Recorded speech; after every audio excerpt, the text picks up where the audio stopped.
AS Monaco, from a small principality to the European stage. The story of AS Monaco FC, one of the most notable clubs in French football, begins in one of the smallest yet wealthiest regions in Europe. The date is August 23rd, 1924. A football club is founded in Monaco, which has an area of only about 2 square kilometres. This club will compete in the French leagues, but it does not belong to France. This situation places Monaco in a unique position in the football world. The club's early years are quite modest. In its early years, the club competed at a regional level in Provence-Alpes-Côte d'Azur. In 1933, the club transitioned to the professional level, upon the invitation of the French Football Federation. Monaco struggles for a long time to remain at the top level of French football. In 1960, they won the Coupe de France, earning their first professional trophy. With this success, they qualified for European competitions for the first time in their history. In 1961, they won their first league title. Monaco is no longer just a small principality team, but a serious competitor. As the years pass, Monaco begins to make its presence felt in European competitions as well. Especially in the 1990s, the club shows a more consistent performance in Europe. This period allows Monaco to gain recognition on the international stage.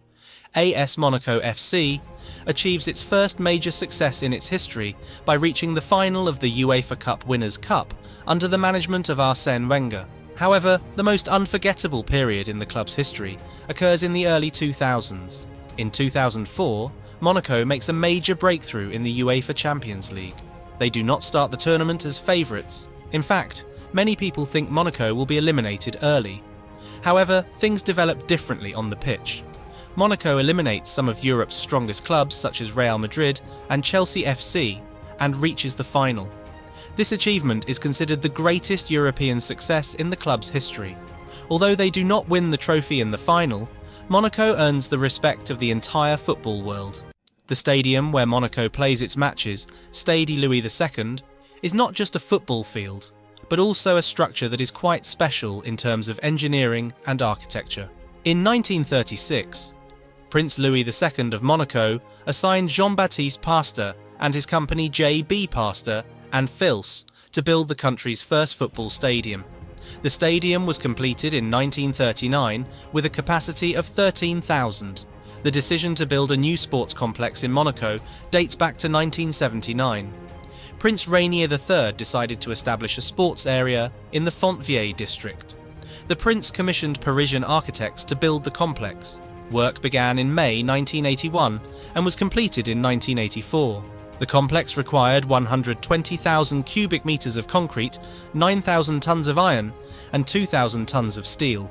The complex was opened on January 25, 1985, by Rainier III. However, the most important detail that makes this stadium special is where it was built. Since Monaco's surface area is extremely small, building a new stadium is not easy. Therefore, the solution is quite interesting. The stadium is built on land reclaimed from the sea in the Fontvieille district. In other words, this structure is actually a complex built on the sea. Stade Louis II is designed not only as a stadium, but as a multi-purpose sports and living complex. The Salle Gaston Médecin Indoor Sports Hall is located under the stands of the football stadium. Salle Gaston Médecin can host basketball, volleyball and handball matches, as well as judo and fencing competitions, weightlifting and gymnastics events. It has a seating capacity of 5,000 for basketball games and concerts. Under the stadium, there are gyms, fitness areas, swimming pools, offices and commercial spaces.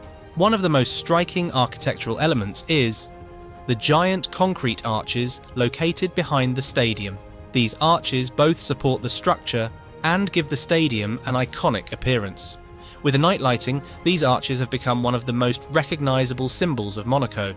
Stade Louis II has hosted Monaco's domestic and European matches for many years. It has also been one of the team's most important assets during the 2004 Champions League campaign. Additionally, this stadium has gained an important place in European football by hosting UEFA Super Cup matches for many years. Another feature that distinguishes AS Monaco is its player policy. Instead of making high-budget star transfers, the club invests in young players. In this way, many young talents have developed in Monaco and been introduced to world football. This approach has allowed the club to remain competitive for many years. Today, AS Monaco FC continues to exist as a respected club both in France and in Europe. This story, which began in 1924 as a small principality team, has turned into a journey full of great successes and unforgettable moments over the years. And Monaco's story shows us this: greatness in football is not always measured by geography. Don't forget to like and subscribe. Goodbye.